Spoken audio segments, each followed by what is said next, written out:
So my guest today is the one, the only, Lisa Rangel, who's the president and CEO of Chameleon Resumes. Chameleon is the only executive resume writing, LinkedIn profile development, and job search consultancy hired by LinkedIn for 8 years to help premium members win interviews faster and negotiate the maximum compensation. Lisa, welcome. I'm so happy to be here, Jeff. Thank you so much for asking me. You're very welcome. Love to see a smile on your face. Always, always. Good. So folks, we're going to be talking about shifting your mindset because most of you have a case of what Zig Ziglar used to call stinkin thinking. You make rules that don't serve you. So it creates the question to start off, why do people struggle so much with this kind of stuff? You know, it's obviously been a rough year and people struggling. The reasons could be, numerous, many valid, and even if it's, not a big reason in some people's minds, it's still valid in their minds, right? So, it's been a rough year, but I find that a common theme for those who've been successful in landing jobs during this, tumultuous period is that they tend to, not that they have nothing negative going on in their lives, but they tend to really zero in on the moment that they're sitting at their computer or they're on a phone call or on a Zoom call, and they just try to make the best of the moment that they're in. So they'll send the most positive pointed email that they can, or they'll, send a positive vibe on a Zoom call. Like, they'll just not necessarily think about everything else going on in their life or the world, but they will zero in and try to be mindful of the moment they're in and make the best of it. And I find that that's a common theme in the clients that we're working with that have success, is that they're just focused on what's working and what's in front of them. It's funny, it reminds me from social work school, which I have an MSW. They used to call that partializing. You zero in on the one thing that's right in front of you and kind of push the other things aside for a period of time so that you provide best performance right then and there. Because it's funny you bring that reference to social work, because I come from a sales background and, recruiting and sales background, and I called it, what's closest to the money, focus on what's closest to the money. You don't get wrapped up in all the things that you can do that sidetrack you and get you off your game. And it was like, what's the one activity that's the closest to the money? And in job searching, it's what's the activity that's going to get you closer to landing the job. Some days that's starting over and reaching out to somebody that you haven't talked to in a while. Sometimes that's preparing for the interview that you have right in front of you. So it's just, I think if the concept is similar that you're mentioning, it's just interesting to hear that from the social work standpoint, because I hadn't heard that before because that's not my background. But, I think we're all basically kind of peddling the same stuff. It's really just staying focused on what you can do and doing your best to compartmentalize what you can't help in the moment, just so you can move forward with what you can do. And, this obviously existed pre-COVID, and folks were recording this in March 2021. So, right. When Lisa's referencing, a tough year, that's the COVID year, obviously. But right. She and I both have been around the block a couple of times in recruiting. And as a result, we both know that this existed way before that. Absolutely.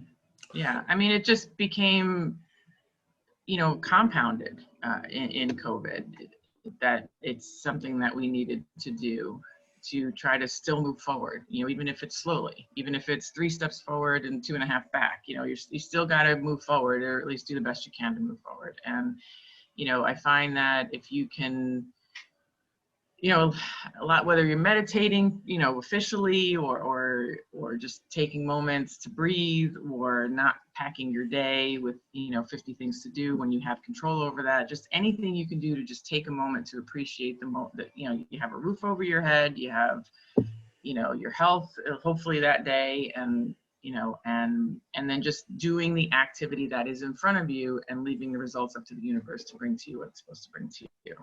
I think, it sounds a little woo-woo, and I'm not necessarily a religious person, but I find that just you know, when you do what's in front of you the best you can, the universe will provide and not drop you. That one's such a tough one for people to hear. Yeah. Because, you know, especially in U.S. culture, of course, we're action oriented. We want to take control. We got to do stuff because otherwise we look lazy. Our wife, husband, or partner will say, "Okay, what are you doing today? You know, I need you out of the house as fast as possible." And I'm a recovering, you know, busyaholic by far. Like, I mean, and I say recovering because I fall into it now and again and have to get myself out of it. But it's, you know, and I think compounded with that is the expectation. You know, managing expectations, I think, is another huge one. And I think if, you know, I had a conversation, it just reminds me of a conversation I had with someone recently who was really struggling because she felt the interviews weren't going well.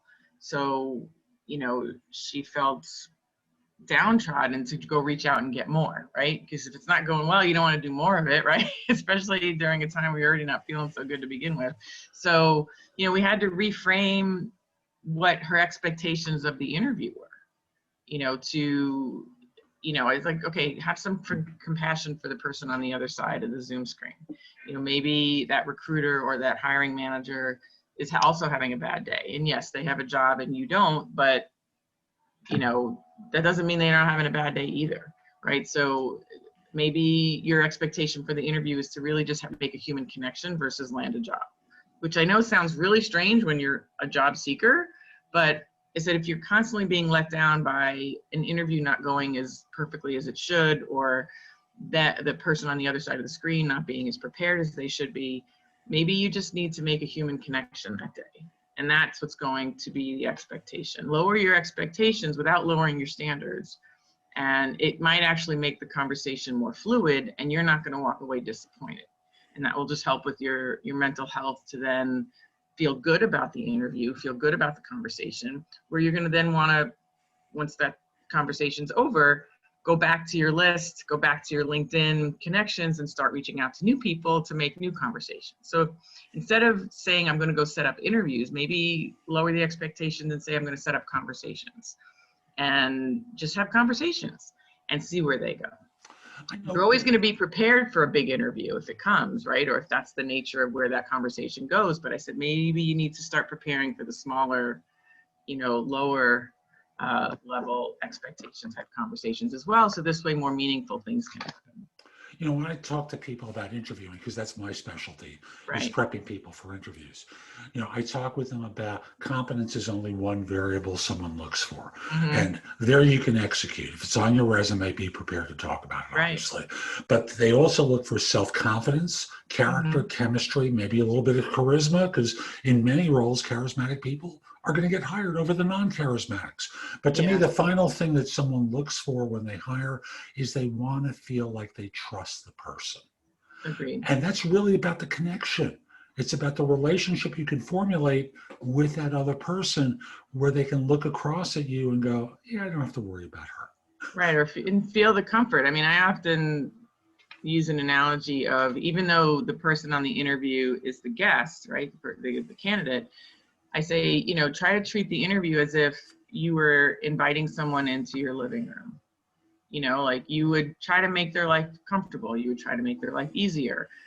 You would, you know, want to make sure they had what they needed. I said, if you go into an interview, even as the guest with that mindset, I said, you're going to make someone feel better. And I feel like most hires happen because the hiring manager feels like that person's going to make their life easier. You know, I mean, nobody's getting hired because they're going to make their life harder, right? So, you know, however that needs to be conveyed, right? Whether it's fixing a challenge they're having or helping them capitalize on an opportunity they have before them, whatever the situation is specifically, the end goal should be, how do I convey to this person that I'm going to make their life easier? And you know, and so part of that is I think softening the expectations around a conversation so you can listen more, you know, come across more at ease, come across more like a business partner evaluating a situation and not, you know, a candidate being, evaluated by your hiring manager, which has this subserviency kind of vibe to it, right? I said, so just maybe take it down a notch in terms of the expectation. And I mean, that in itself is a mindset shift too, right? Because now you're going into this as a meeting of two equals versus, the hiring manager and the candidate being evaluated. So much of this is the success comes from, I think, reframing things, lowering expectations in some ways, easing up on things in other ways, and just approaching people like humans. I mean, we've all been through a lot, some more than others, but generally speaking, relatively speaking, it's all a lot for each of us, right? And I think if we can come to the table with some more, even more compassion than before, it tends to pay off, right? I mean, nothing's absolute, nothing's 100%, but it does. It does. That's my take on it. And I also think about, since we're talking about shifting mindsets, and you raised the scenario earlier, I don't want to let go away. The depressed individual who's just gotten slammed in some way. Yeah. And they thought they did well. And then they get the feedback that basically says you stank up the joint. That's the way they hear it. That's the way they hear it, right? Yeah. And you help someone. I know you explained how you did in this particular case, but if you were giving someone else a formula for, I'm really in the dumps. I am awful. Oh, woe is me. I'll never get a job. Right. No, I mean, when someone, like you said, hears that they stank up the joint, I love that, your analogy, I'll just try to break it down with them, and say, did they actually tell you that? Or are you filling in that blank? So, I really try to tell someone, in absence of information, don't fill in the blanks. And if you're going to fill in the blanks intuitively or instinctively, certainly don't fill it in with false negative information, right? So until someone tells you, get the hell out of here, we don't want you, right? It's not a no. It may be a frustrating, not yet, it may be a frustrating unanswered scenario, but that doesn't mean no, and it certainly doesn't mean no because you're terrible. So in absence of information, don't fill in the blanks. And, I think that we have to treat ourselves the way we would treat others. We often, all of us have an advisory component to us in some capacity. I think most of us do, whether we're officially a coach or not. And we have friends or family that come to us for advice. And how would we talk to them, right? So I'll remind the person having that, doom and gloom moment or period, say what you're telling yourself, would you tell your best friend who came to you with the same scenario? Or no, your adult I wouldn't do right? that. No. Or your adult child, or, your coworker. Of course not. So just easier said than done. I know that, and I say that as someone who, some days doesn't want to get up out of bed, right? And who some days feels like the weight of the world and I can't fix it. And so I empathize as much as I can, right? But I think we just gotta zero in on what is the task in front of us. And if the task in front of us is to send an email to a hiring manager, then that's the task in front of us today. And if that's the only thing somebody who is really down in the dumps gets done that day, that's a victory. So it's just boil it down to one really simple thing. Typically, when you do the one thing, I find that it snowballs into getting a few more things done. But frankly, if you get that one thing done and that's it that day, then that's still a win. And then you just start again tomorrow. But I got so much more time here. I could be doing more stuff. What should I be doing? And I know I deal with that too. I know. You know what? I mean, doing nothing is an action. I've learned in COVID. Doing nothing is a box checking activity on my list sometimes. We have to be okay with doing nothing sometimes because it really fuels us and rests our soul, rests our minds, rests our heart. And then it gives us the energy to do that next right thing that we have to do for ourselves. And it sounds simple, it sounds overly simple, but I have allowed myself to sit on the couch. I have allowed myself to just play on my phone. I have allowed myself to take a nap at 2 o'clock in the afternoon. I've allowed myself to sleep in. I've allowed myself not to go to the gym that day. I've allowed myself not to go for a run that day. I've allowed myself not to do that for a week. And you just, the next day you start over, and that's it. But I think we have to be kinder with ourselves. I have my list of things I was going to accomplish in COVID, like learn a language and learn this and learn that. And I'll be honest with you, all those extra things I haven't really done. And that's okay. But I've done a lot of other things. I've helped other people, and I just try to count the wins versus the things I didn't do. Amen, sister. I also think about the anxious situations. Mm-hmm. Why aren't they getting back to me? Like they really, like it seemed like they're not getting back to me. And how do you encourage people to cope with those situations? Yeah, it's too? challenging. I find that the best, and it's again not perfect, but the best elixir to waiting is having more things in the pipeline. So, if you're waiting for somebody to get back to you, like until you have that signed offer in hand with a start date, you keep reaching out to people and you keep your job search going. It is not over until you're starting, in my book. And I feel like there's like a Murphy's Law like thing, the minute you stop looking is when everything takes longer.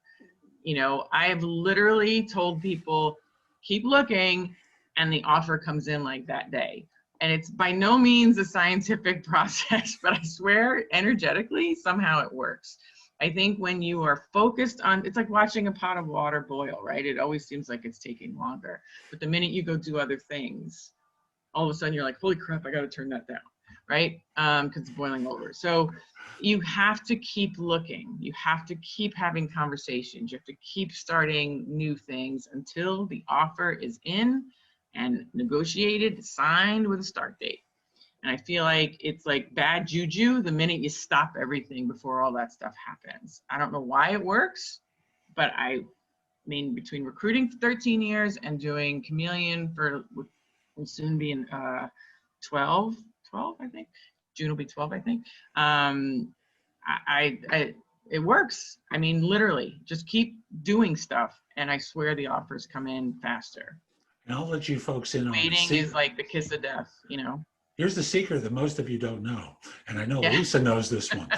As soon as you get the first offer, things come out of the woodwork, and suddenly there are more offers that show up. And then the problem you have is, I like this one, but it's not moving fast enough. But I have this other one. I'm like, that is a lovely problem, right? So the way I see it, and this is what I tell my kids, you're never going to be problem free, ever. In life, ever.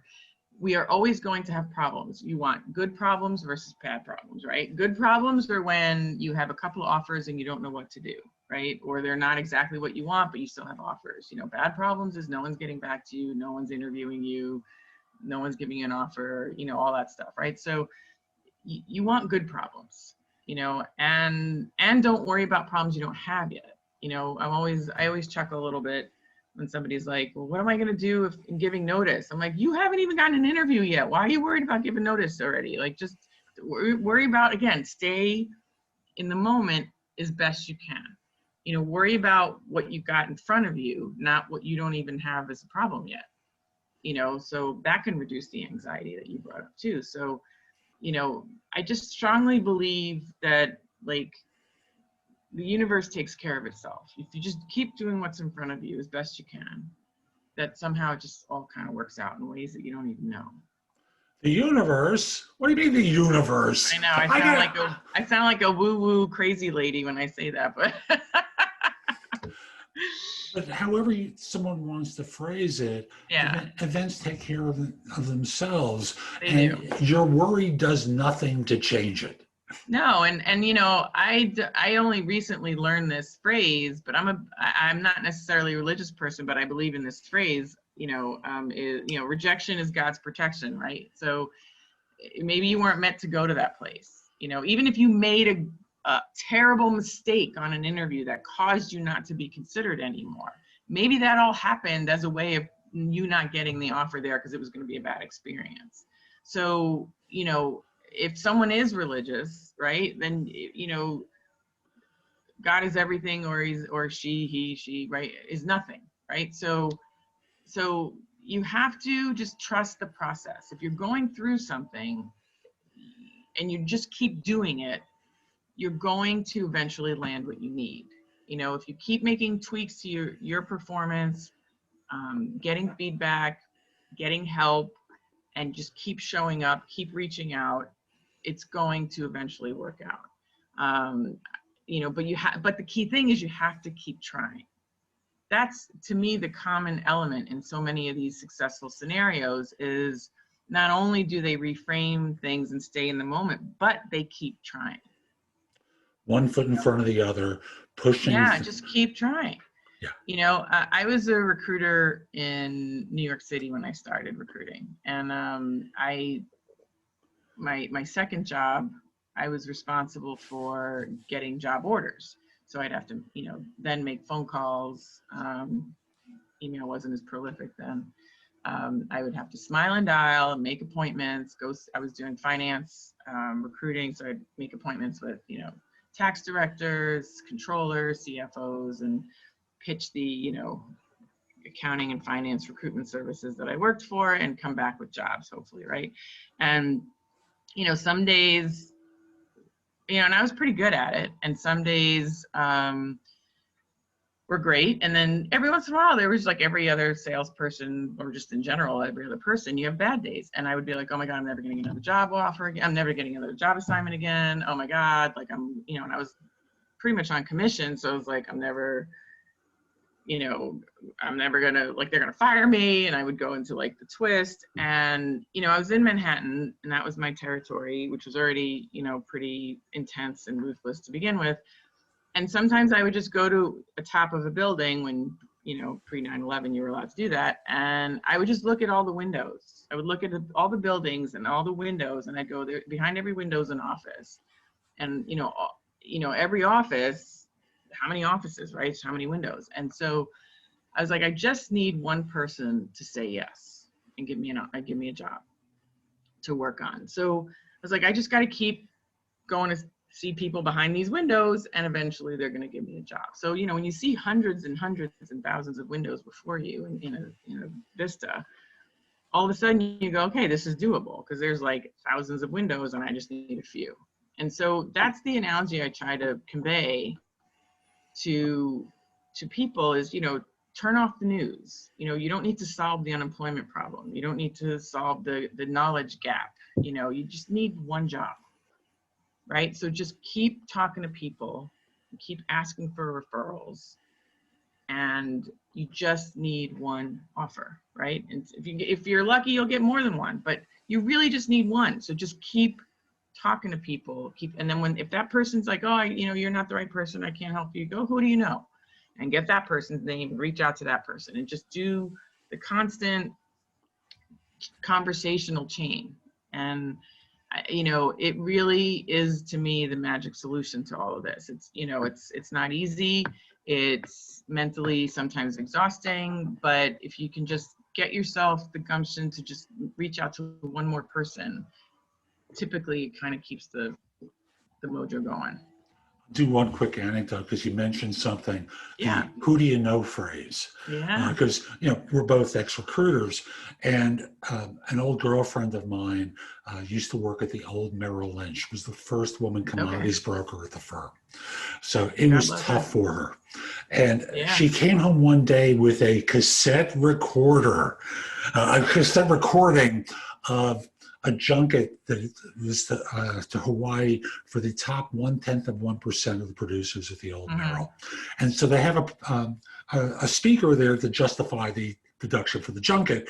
Right. And he's basically saying, ooh, you over there, nice watch you got there. Ooh, how would you like to learn how to do 7% more business in 3 seconds?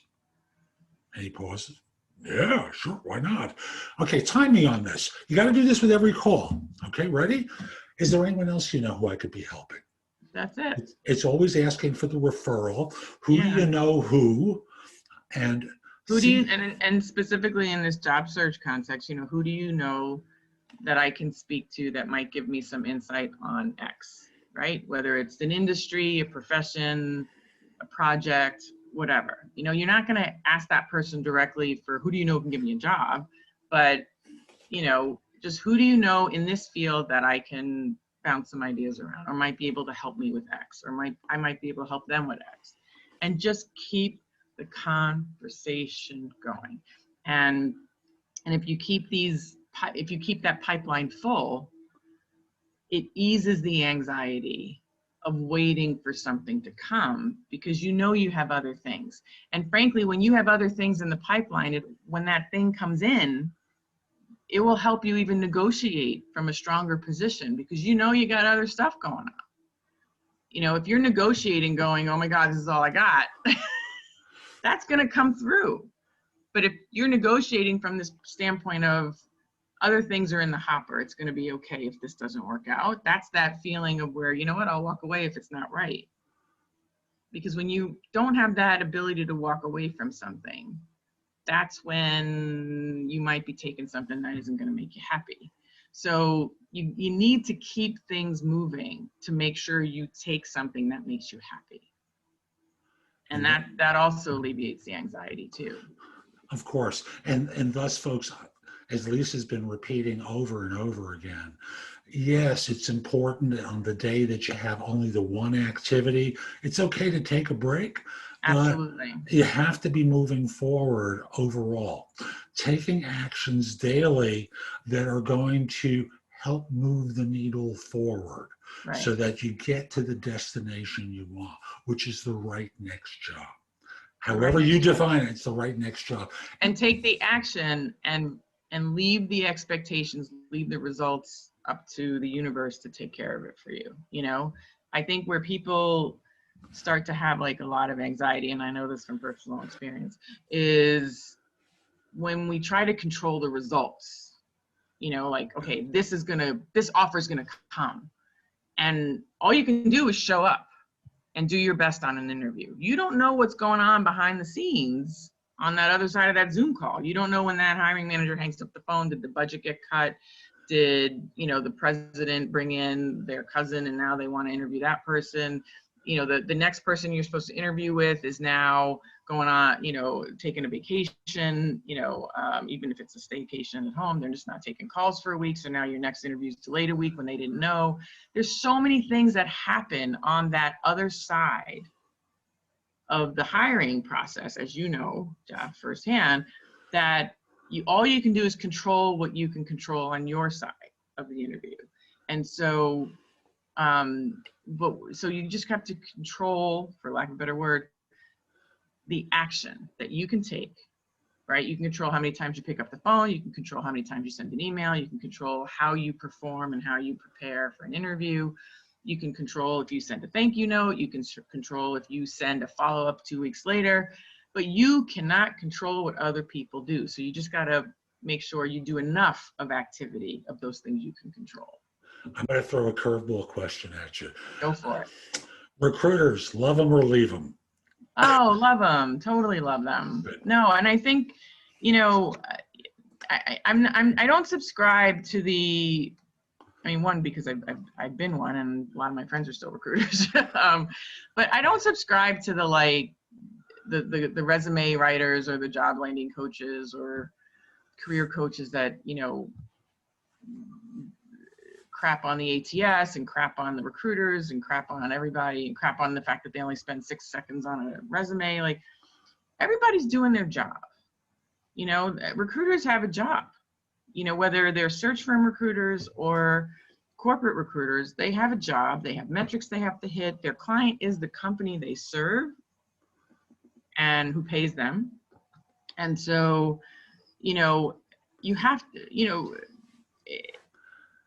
granted, there's needs to be improvement in recruiting, but that doesn't mean the people doing the recruiting are bad. And I think if you know, people can own as a job seeker what they can control, they'll start to see that everybody's doing the best that they can. Including you, including every person in the process. Yeah. Everyone's trying, and it's hard. And part of it is people don't communicate. Yes. For job And they assume the negative on both sides. Mm-hmm. You know, they assume the negative and they fill in the blanks with information that is not confirmed.